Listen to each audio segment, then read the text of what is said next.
Welcome back to CIA Declassified. You are standing on a ridge overlooking the Demilitarized Zone. The air here is a physical weight, a biting, crystalline cold that needles through your parka and settles in your marrow.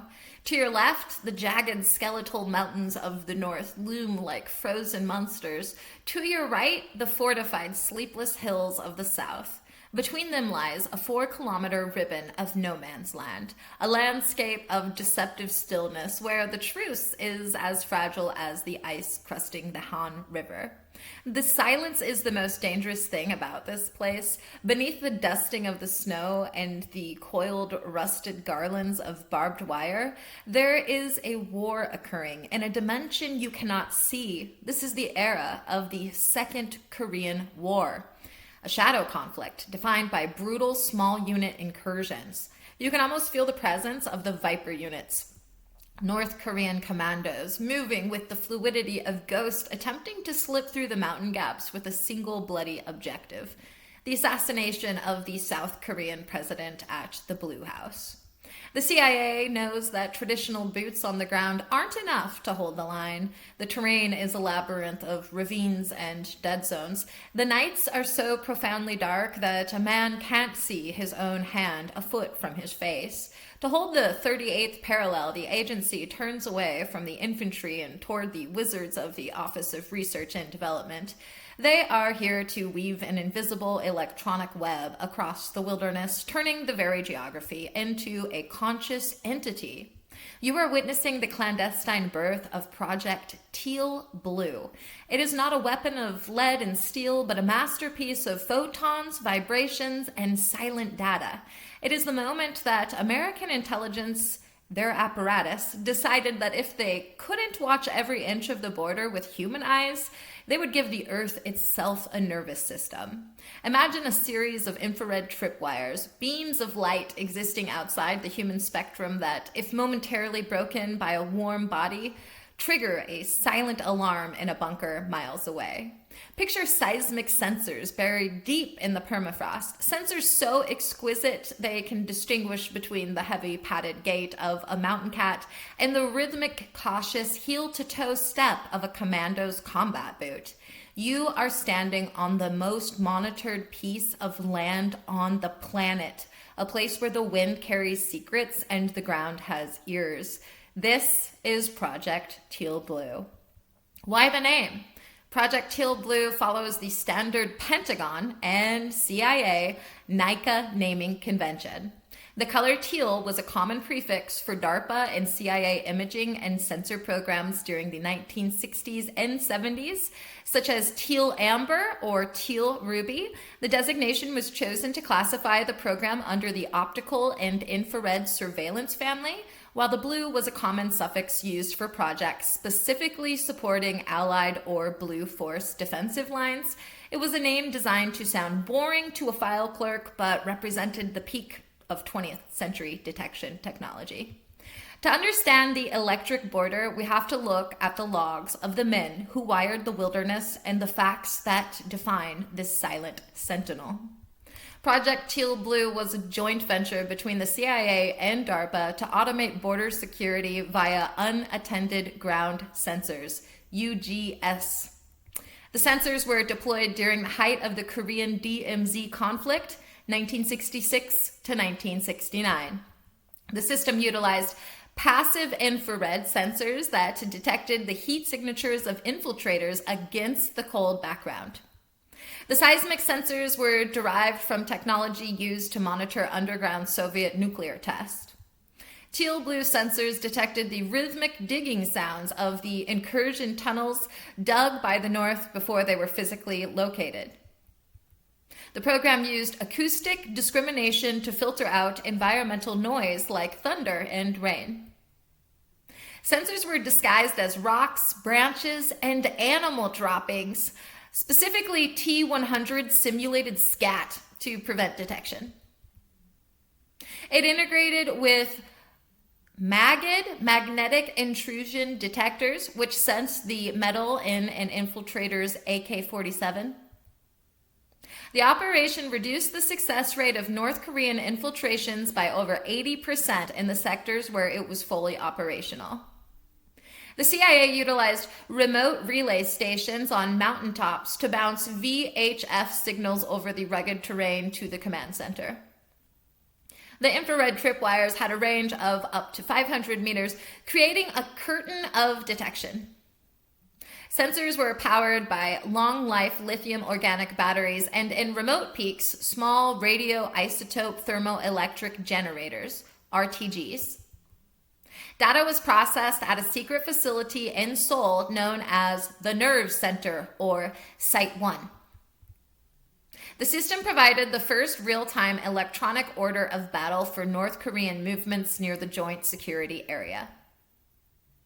TEAL-BLUE intelligence led to the interception of the Unit 124 commandos during the Blue House raid air.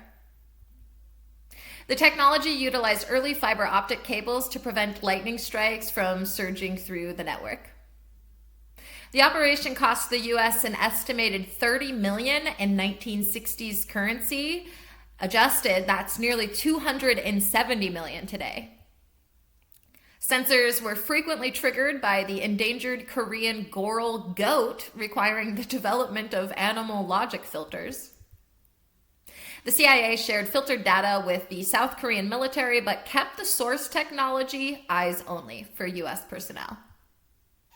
Many of the original sensor locations remain classified to protect the current sensor net architecture.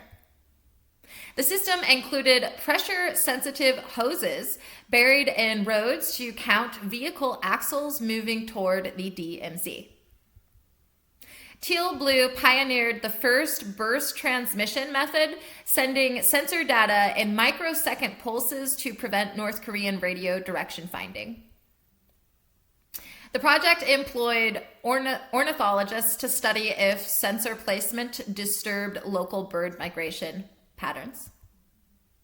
Early prototypes suffered from frost heave, where the frozen ground would literally split the sensor out of the earth. The CIA developed a self-destruct thermite charge for sensors to prevent reverse engineering if discovered. The acoustic signature library included the specific sound of a North Korean church brand shovel hitting granite.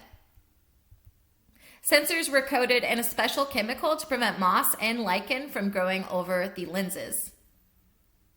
The program utilized infrasound to detect the movement of large groups of men, even behind hills. TEAL-BLUE data was often cross-referenced with Corona satellite imagery for target verification.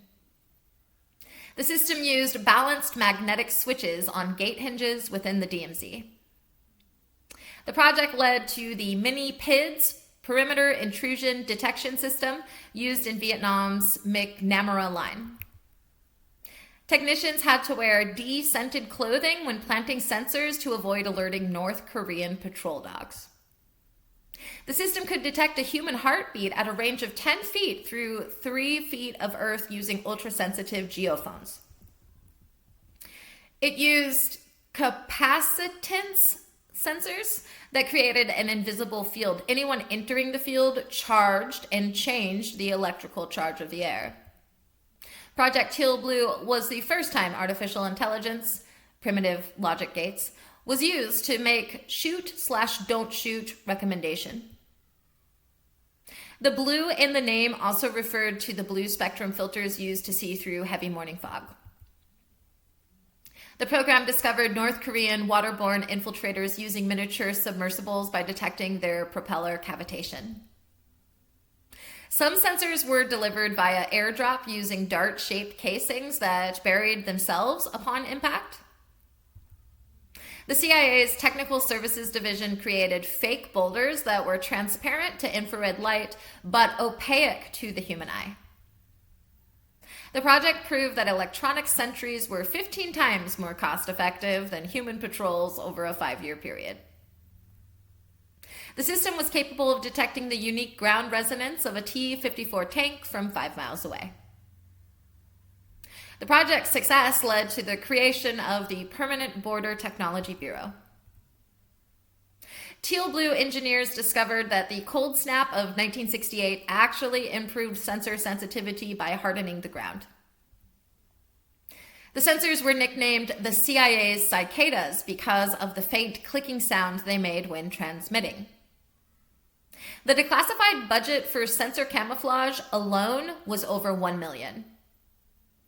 The system was the first to use triangulation of seismic waves to pinpoint a digger's exact GPS coordinates.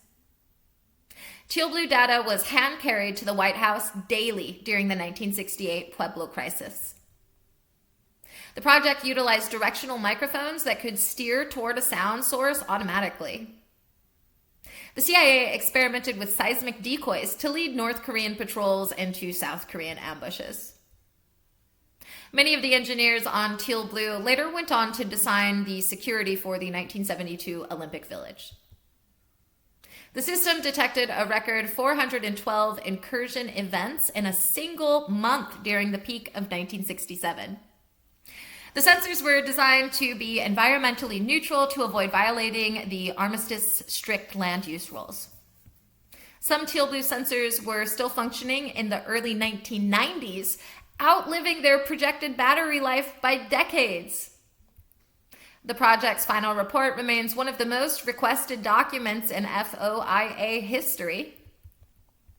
The technology is the direct ancestor of the virtual wall currently used on the US-Mexico border. Now, to truly grasp the weight of this program, we look to the words of the architects and auditors themselves preserved in the declassified files. Here's one from a declassified CIA memo, Office of Research and Development, dated 1966. The requirement for an unattended all-weather intrusion system in the redacted sector is paramount to prevent the recurring embarrassment of undetected penetrations. A declassified NSA review dated 1998. The methods of data encryption used in the TEAL-BLUE relay stations remain redacted, and their disclosure could reasonably be expected to cause redacted damage to national security. Then we have a declassified Joint Chiefs of Staff briefing dated 1968. The introduction of automated sensors has effectively neutralized the North's advantage in nighttime mountain infiltration. And a quote from the former Director of Central Intelligence in 1970, stability in the Korean theater is now inextricably linked to our remote sensing capabilities. And then a declassified Technical Services Division report dated 1971. The transition from copper to fiber in the redacted sector has reduced maintenance by 90% and eliminated signal intercept vulnerabilities. A declassified internal CIA review dated 1972. Success in Project TEAL-BLUE confirms our hypothesis. The most effective border is one that exists only in the mind of the infiltrator. And then a declassified DCI final summary dated 1974. The TEAL-BLUE architecture will serve as the blueprint for all future automated surveillance systems, domestic and foreign, end quote. If you pull the FOIA files on Project TEAL-BLUE, you'll hit a wall. Specifically, the acoustic signature library and the subterranean intersection maps. They're 100% blacked out. I'm estimating it's around 145 pages, which are fully redacted from the operational implementation section, and about 320 pages remain classified in the technological specifications annex. The government cites Exemption B1, National Defense, and Exemption B7, Subsection E, which protects law enforcement techniques and procedures. This means the specific frequencies and heartbeat signatures used to identify humans are still in active use by the military today. I speculate that the redacted subterranean maps reveal that the U.S. didn't just find North Korean tunnels, they dug their own counter tunnels that are still manned by special forces today. I also suspect the blacked out sections on bioacoustics detail how the CIA trained local wildlife, like cranes or deer, to act as living sensors whose flight patterns were tracked by TEAL-BLUE cameras, effectively turning nature into a snitch. And I'm not the only one with theories. When you have an invisible wall, the imagination fills the gaps.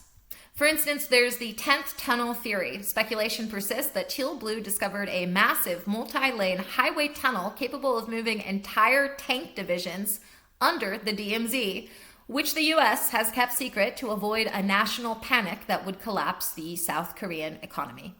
Then there's the earthquake weapon speculation. Some fringe theorists believe the seismic sensors weren't just for listening, but were actually projectors capable of triggering localized targeted landslides to bury North Korean bunker entrances on command. Then there is the ghost signal mystery. Former operators have claimed the sensors frequently picked up the sounds of marching armies where no one was present, leading to local legends that the DMZ is haunted by the restless spirits of the 1950s war, or that the North has mastered acoustic mirage technology.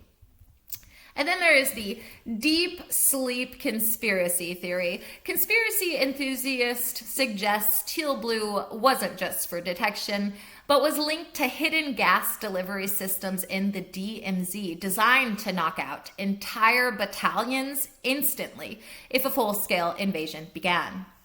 Was it a success? Tactically, it was a technological coup. Project TEAL-BLUE was a total paradigm shift. It removed the human error from the tactical equation. In the dense fog and treacherous mountains of the DMZ, a human sentry is a liability. They fall asleep, they get bored, their eyes play tricks in the dark. A seismic sensor never sleeps, never blinks, and never feels fear. It allowed a smaller force of UN and South Korean troops to hold a massive porous line with pinpoint accuracy, moving from zone defense to point interdiction. When the Viper units from the north tried to cross, they weren't just fighting soldiers, they were fighting the very ground they walked on. The tactical success was so absolute that it forced North Korea to abandon large-scale land incursions entirely by 1970, shifting to the much more expensive and difficult tunneling strategy. Furthermore, from a tactical standpoint, TEAL-BLUE birthed the concept of data fusion. For the first time, intelligence officers weren't looking at a single report. They were looking at a heat map of movement. They could see an infiltration attempt developing hours before the enemy reached the wire.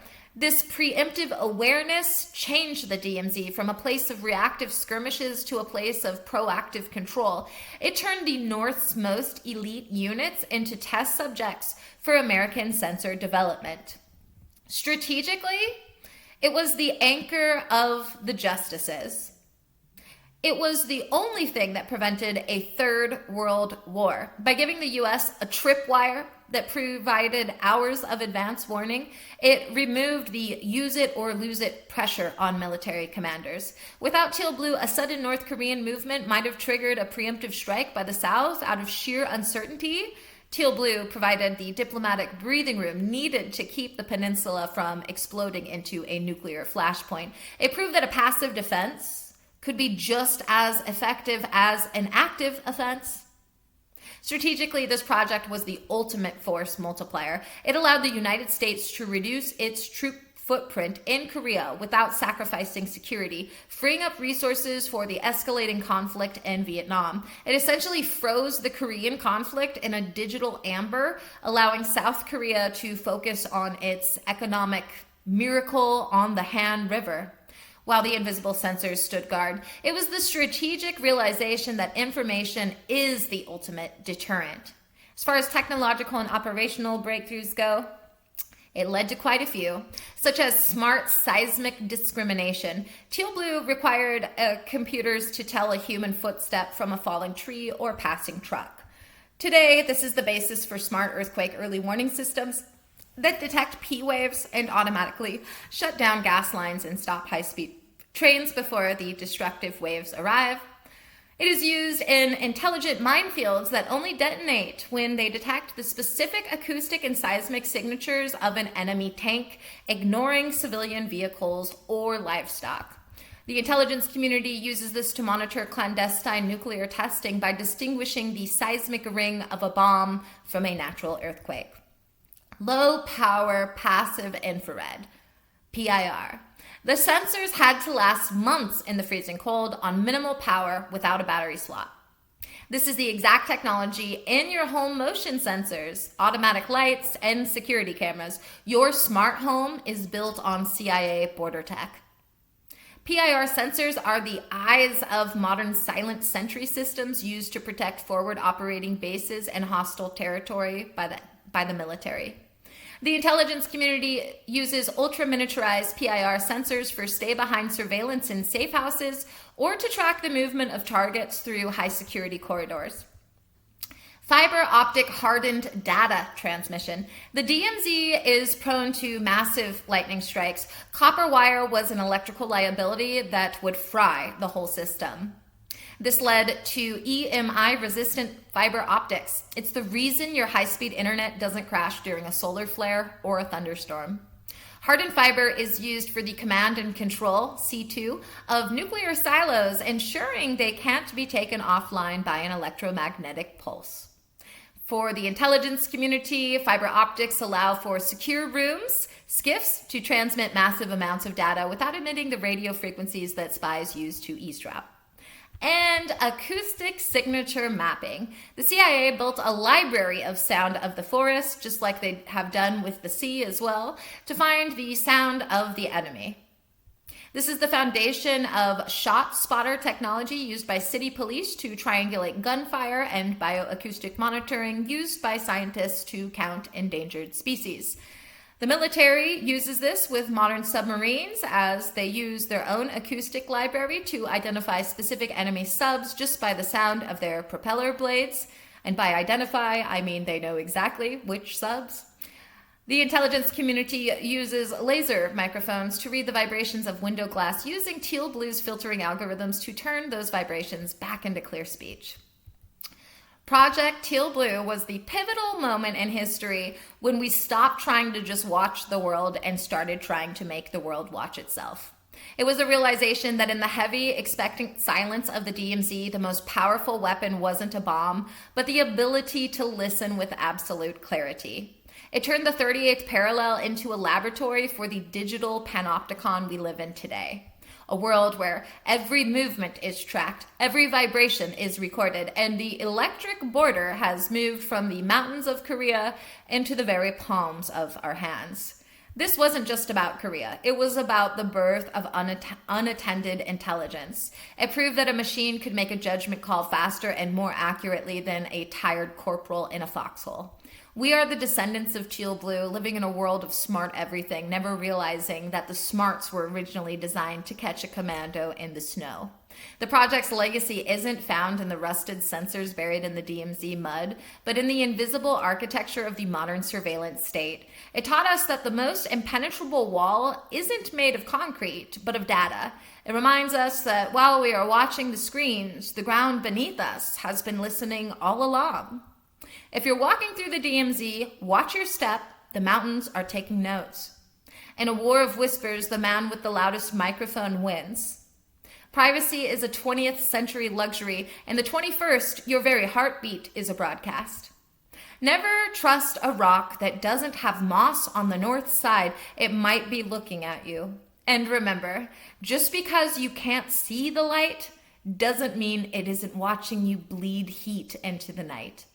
Thanks for listening, and join us next time as we examine Operation Peter Pan, the clandestine airlift of 14,000 children from Cuba to the heart of America. We'll examine the communist indoctrination panic, the secret involvement of the Catholic Church in the heartbreaking legacy of the children who were sent to Neverland to save their souls only to lose their families. Join us next time for The Stolen Generation. In the meantime, I'll see you in the archives.